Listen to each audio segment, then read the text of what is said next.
Salamu alaikum. 12 millones de desplazados y refugiados, medio millón de muertos y desaparecidos. El tema de hoy de Claves, lógicamente, va a ser Siria, una guerra que lleva 6 años, está a punto de cumplir, y a pesar de las diferentes reuniones para hablar de la paz, esta no llega.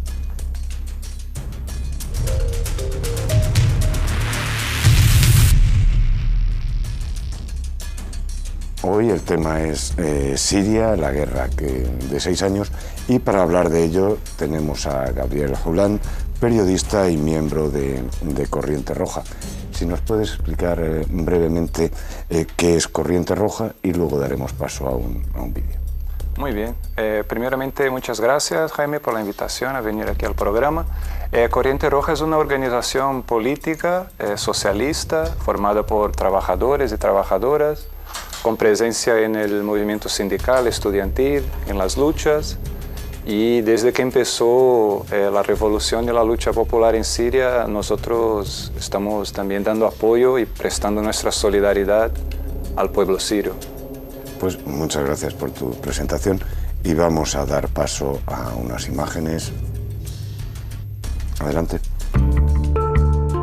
Siria se ha convertido en su mayor parte en el país de las tinieblas desde que en marzo de 2011 estallase una legítima revolución contra el régimen dictatorial de Bashar al-Assad. Una revolución pacífica que fue duramente aplastada por el régimen sirio, junto con las fuerzas rusas y las milicias iraníes y de Hezbollah, entre otros. Es por ello que una parte de la oposición, principalmente el ejército sirio libre, no tuvo otra alternativa más que armarse con lo que tuviera en mano para defenderse contra estos ataques indiscriminados. El régimen ha recurrido a diversas formas de ataque hacia cualquier persona que se manifestase en contra de él, pero pese a los pocos recursos del pueblo y ante tal constante amenaza, igualmente la oposición iba liberando zonas del control de este régimen. Tras la pérdida de control y poder de al-Assad, este tuvo la necesidad de sacar un plan B, por el que solicitar ayuda y luchar contra su pueblo. El plan B sería el surgimiento de grupos terroristas, concretamente uno que atemorizase ya no a nivel nacional, sino también a nivel internacional. Este plan B sería Daesh, quien se presentaría como el mal mayor, dejando al régimen sirio como el mal menor ante los ojos de la comunidad internacional. Como consecuencia de esto, al-Assad se reforzaba aún más con apoyos del extranjero, contando con intervenciones extranjeras como la coalición internacional liderada por Estados Unidos o la coalición liderada por Francia tras los atentados sufridos en noviembre de 2015 en París. Unas intervenciones nefastas para el pueblo, ya que bajo el argumento de la supuesta lucha antiterrorista, los bombardeos no cesaban sobre hospitales, colegios e infraestructuras en donde solo se encontraban civiles. El país también se vio implicado en varias treguas de alto al fuego, las cuales ninguna llegó a su fin, ya que fueron rápidamente violadas por las fuerzas rusas y del régimen asadista. También, los civiles llegaron a situaciones infrahumanas donde murieron por inanición en ciudades como Madaya, Alepo y Deir ez-Zor, asediadas estas por las fuerzas del régimen o del grupo terrorista Daesh. Igualmente cabe recordar el fatídico mes de noviembre de 2016, cuando fueron evacuadas, o más bien desterradas, hasta 250.000 personas de la ciudad del este de Alepo. O también la masacre con armas químicas en agosto de 2014 en Nalguta. Todo esto se suma en un caos que ha dejado ya más de 500.000 víctimas mortales, 8 millones de refugiados y hasta 11 millones de desplazados en el interior del país. Homs, Deir ez-Zor, Hama, Deraa, Palmira, Daraya, Alepo, Raqqa y decenas de ciudades sirias se han visto convertidas, de la noche a la mañana, en ciudades fantasma donde ahora vagabundean los espíritus del recuerdo de lo que un día llegó a ser Siria, la cuna de las civilizaciones. Bien, lógicamente la primera cuestión que se plantea es ¿cuántos actores hay en este siniestro teatro en el que se ha convertido Irak en los 6 últimos años? Bueno, es una pregunta que hay que contextualizarla para poder responder, porque de hecho, si tú miras a la foto como está hoy, vas a ver muchos actores y en muchos momentos es difícil de identificar quiénes son y qué postura tienen en el conflicto, ¿no? Por eso que si no se entiende cómo empezó el proceso, no se puede entender cómo está la situación hoy. Lo que pasa en Siria es que hace 6 años, viviendo la atmósfera de la primavera árabe y de todo lo que pasaba en Egipto, en Túnez, en Bahrein, en Libia, los sirios decidieron hacer su propia revolución. Porque todos los problemas que afectaban a la población de los demás países que yo he citado ahora, también la población siria también sufría, eran comunes. La pobreza, la dictadura, la falta de libertad, la no posibilidad de organizarse en sindicatos, en partidos políticos. Y entonces ellos empezaron su revolución. Y el problema es que, como se trataba de una dictadura que ya llevaba 40 años en el poder o incluso más, la manera como ellos reaccionaron ante las protestas fue con la violencia. O sea, la primera violencia vino de parte del régimen de Bashar al-Assad y su padre, que ya era el presidente antes, ¿no? Y ellos empezaron a atacar las manifestaciones, a matar a los manifestantes, y a partir de ahí se desencadenó, digamos, toda esta ola de protesta que está en la situación actual. Actualmente yo diría que hay un grande actor, que es el régimen de Bashar al-Assad, apoyado por las fuerzas internacionales de Rusia, Irán y Hezbollah, que es la milicia libanesa. Luego tenemos el Estado Islámico, que es el segundo gran actor, que también controla una parte importante del país, cuyo origen está justamente en una política del mismo régimen de estimular el surgimiento de grupos salafistas o fundamentalistas islámicos. Y después hay toda una gama de otros grupos que son etiquetados como oposición o como rebeldes, donde tú vas a encontrar desde grupos laicos que defienden un Estado democrático hasta grupos que tienen un carácter un poco más, ¿cómo decirlo?, islámico.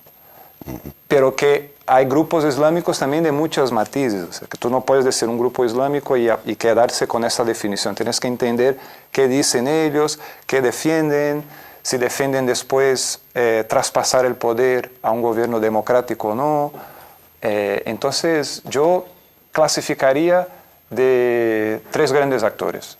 Régimen de Bashar al-Assad, que es el principal que está llevando la violencia al país. Luego está el Estado Islámico, que controla una parte del país, y después un montón de grupos rebeldes, donde tú puedes encontrar distintas matices, pero que están luchando contra el régimen de Bashar al-Assad. Eso me lleva a otra pregunta. ¿Por qué Rusia, Irán y Hezbollah apoyan al régimen de Bashar al-Assad? Bueno, la relación de Rusia con Siria es histórica, no viene de ahora. Rusia tiene una base militar en la costa siria y tuvo una relación privilegiada, digamos, con este régimen. Y estratégicamente para Rusia, Siria tiene una importancia grande, porque es la única base militar, si no me equivoco, en el Mediterráneo que tiene Rusia. Cuando empezó las protestas y el régimen estuvo a punto de caer, Rusia dijo, no, nosotros necesitamos que Bashar al-Assad siga en el poder porque es un aliado que nos interesa. Y que también interesa a Irán, ¿no?, que también es aliado de Bashar al-Assad.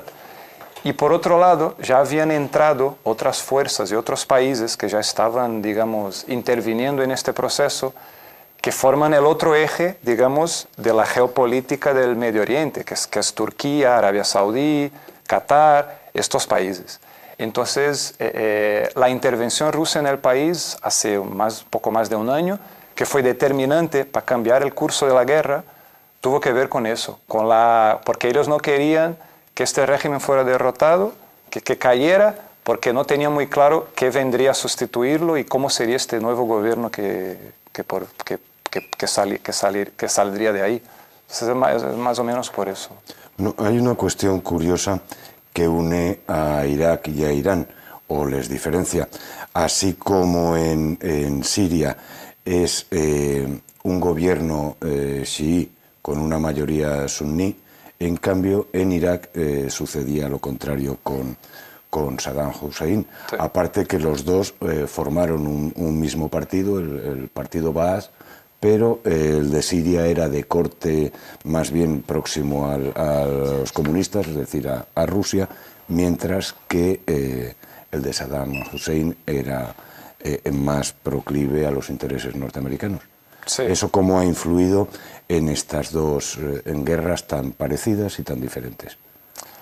Bueno, de hecho es verdad que el régimen sirio se enmarca dentro de este panarabismo, ¿no? De este movimiento panarabista, que tiene aparte de Siria, también tiene Irak, su gran representante, digamos, es el naserismo, lo que había en Egipto. Y lo que pasa es que el nacionalismo árabe sí empezó durante los años 70, tuvo un aspecto progresivo, porque se enfrentaba, digamos, con los intereses de las grandes potencias, sobre todo los Estados Unidos, que quería dominar la región, ¿no? Porque es una región estratégica para Estados Unidos. A partir de los años 80, pero sobre todo a partir de los años 90, el panarabismo y estos partidos, entre los cuales el partido Baas de Hafez al-Assad de Siria, pierde este carácter de confrontación y pasa a ser el gran aplicador, digamos, de lo que se vino a conocer como las políticas neoliberales. Entonces ellos empezaron a aplicar una serie de políticas neoliberales en el país y estas políticas neoliberales llevaron a la situación de pobreza y de crisis social que padecía Siria cuando empezó la revolución, ¿no? Entonces, el panarabismo tenía, aunque tuviera en su nombre socialismo, fuera una de sus consignas, digamos, de socialista no tenía mucho. De hecho, había una relación entre Rusia y Siria, pero la economía siria nunca fue una economía de corte socialista. Había una parte de la economía que estaba estatalizada o nacionalizada, y eso era bueno para el país, pero nunca fue una economía socialista, siempre fue una economía capitalista, y este capitalismo se profundizó a partir de la aplicación de las políticas neoliberales. Esto me lleva también a otra cuestión. ¿Cómo es posible que un país como Rusia y en su momento la Unión Soviética, de corte más bien marxista, se puede aliar con un país teocrático como es Irán? Es decir, son aparentemente enemigos contra natura y sin embargo ahora están apoyando junto con Hezbollah, están apoyando al mismo régimen. Sí. Es que claro, la revolución islámica, la revolución en Irán cambió totalmente el escenario en el Medio Oriente, porque cuando los ayatolás llegan al poder, primero lo hacen de manera contraria a los intereses de Estados Unidos, porque el gobierno que había anterior en Irán era un gobierno totalmente alineado con los Estados Unidos. Cuando hay una revolución popular que empieza con un carácter popular en Irán, pero luego los ayatolás toman el control o asumen el control o la dirección de este movimiento, hay dos movimientos que hay que entender. Uno, que lo hacen contrariamente a los intereses de Estados Unidos.